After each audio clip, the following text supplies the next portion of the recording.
Revan tersenyum-senyum sendiri di ruangannya, setelah tadi mendengar jawaban dari sekretarisnya itu.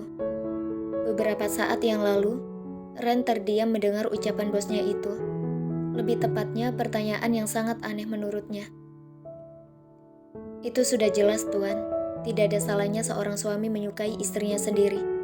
Itu hal yang wajar, Tuan. Ucap Ren dengan menatap aneh pada bosnya itu.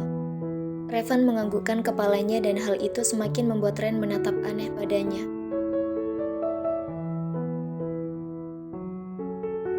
Perlahan-lahan pintu terbuka, menampilkan dua orang pria dengan setelan jas rapi memasuki ruangan dan mendekat ke arah sofa. Mereka berdua mengernyit saat melihat Revan tersenyum-senyum seperti orang gila di kursi kebesarannya. "Ada apa dengannya?" ucap salah satu dari pria itu. "Lagi kesambet setan kali," ucap satunya menimpali dengan suara yang sengaja dibuat sekeras mungkin, agar pria yang tengah dimabuk cinta itu mendengarnya. Revan melirik dengan malas dua sahabatnya itu, sedang dua orang itu menatap aneh padanya. "Apa kalian tidak memiliki pekerjaan lain selain menggangguku pagi-pagi begini?" ucap Revan datar yang membuat dua sahabatnya itu seolah ingin menguburnya sekarang. "Kami datang ke sini untuk membicarakan bisnis, Revan," ucap salah satu pria itu yang bernama Fandi Nugroho Anggara, sahabat Revan selain Firza. "Aku pikir kalian kesini untuk menggangguku," ucap Revan dan melirik ke arah Firza yang duduk di samping Fandi. Firza memegang dadanya. Perkataan sahabatnya itu bagaikan pisau yang tepat mengenai jantungnya. "Kenapa kau suka sekali menyindirku, Van?" ucap Firza dengan nada suara dibuat-buat sedih.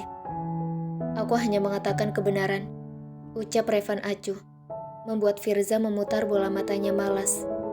Fandi menatap acuh pada kedua sahabatnya itu. Ia menghembuskan nafasnya, lalu mengingat sesuatu yang ingin dia katakan sedari tadi. "Oh ya, Van, maaf ya, saat pernikahanmu malah tidak hadir karena harus keluar kota beberapa hari," ucap Fandi sedikit tidak enak pada sahabatnya itu.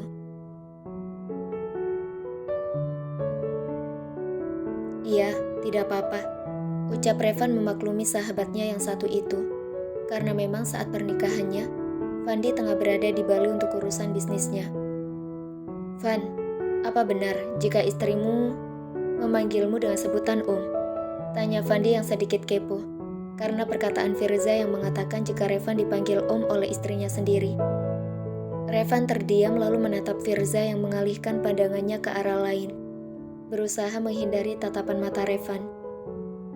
"Iya," jawabnya singkat membuat Fandi mematung, sedang Firza menahan tawanya. "Bukankah itu sedikit tidak, maksudku, kenapa dia tidak memanggilmu dengan sebutan Mas?" ucap Fandi sedikit tidak enak jika harus membahas hal itu, sedang Firza mati-matian menahan tawanya menanti jawaban yang akan keluar dari bibir sahabatnya itu. "Aku sudah memintanya untuk memanggilku dengan sebutan Mas, tapi hal itu justru membuatku kesal," ucap Revan membuat Fandi mengernyit sedang Firza menoleh tidak percaya pada Revan. "Maksudnya?" tanya Fandi dan Firza bersamaan. "Dia terus sama menyebut mama seperti memanggil ibunya," ucap Revan membuat kedua orang itu terdiam dan hahaha. Pecahlah tawa Fandi dan Firza. Apa begitu sulit menyebut suami sendiri Mas? Sepertinya hanya istri sahabatnya itu yang begitu. "Kan aku sudah bilang, kau memang sudah tua, Van," ucap Firza setengah mengejek Revan. "Bukankah kau juga seperti itu, Za? Ingat, usiamu hanya selisih 1 tahun dengan Revan," ucap Fandi yang tepat menusuk jantung Firza.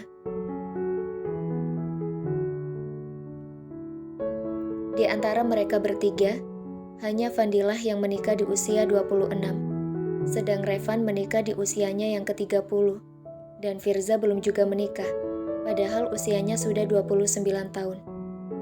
Contohlah aku, di usiaku yang sudah 30 tahun, sudah ada satu anak berusia 3 tahun lebih, dan satu lagi dalam kandungan, ucap Fandi menyombongkan diri.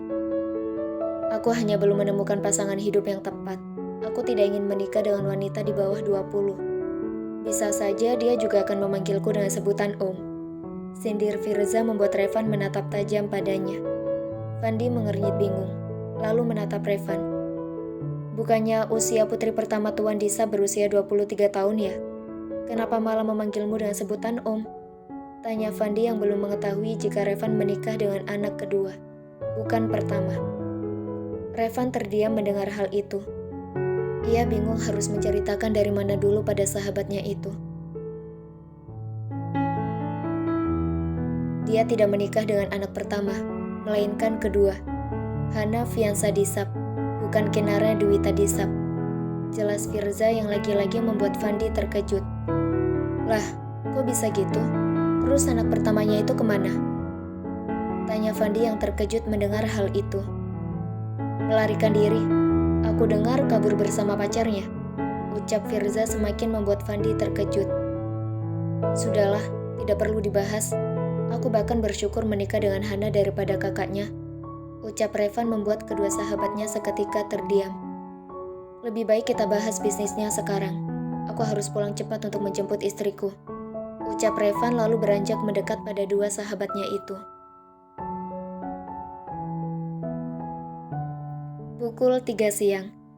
Hana dan dua sahabatnya itu tengah berdiri di depan kampus, menunggu jemputan masing-masing.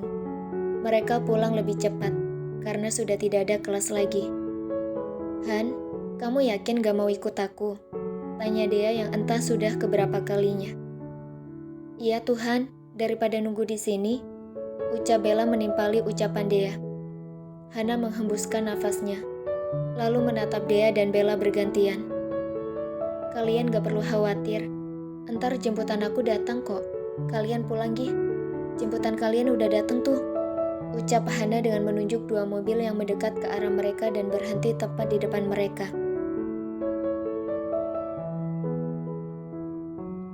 Dea dan Bella saling bertukar pandang satu sama lain. Mereka tidak tega untuk membiarkan Hana menunggu sendirian di luar kampus. Meski masih ada orang yang berlalu lalang sih. Kita temani kamu deh, sampai jemputan kamu datang. Ucap Dea membuat Hana terkejut. Gak usah, kalian lebih baik pulang Gi. Ucap Hana dengan gugup dan segera mendorong kedua sahabatnya ke mobil jemputan masing-masing. Tapi kan Han, Dea menghentikan ucapannya saat melihat mobil sport berwarna hitam berhenti di depan mobilnya. Dea dan Bella terkejut hingga mulut mereka berdua sedikit terbuka ketika melihat seorang pria yang keluar dari mobil itu. Astaga, Duren, ucap Bella dengan menatap kagum pada pria tampan yang keluar dari mobil itu. Revan keluar dari mobil dan melihat istrinya bersama dengan dua orang wanita yang terlihat terkejut. Ia berjalan mendekat ke arah istrinya itu dengan senyum kecil yang mengukir di bibir seksinya. Halo, sapa Revan pada dua wanita itu, yang menatapnya penuh kekaguman, sedang istrinya menggigit bibir bawahnya dengan gugup. Halo Om, udah nikah belum? Ucap Bella yang spontan keluar dari mulutnya itu. Hana dan Dea menatap Bella dengan tatapan aneh. Sedang Revan terdiam mendengar ucapan wanita itu yang dia yakini adalah sahabat istrinya.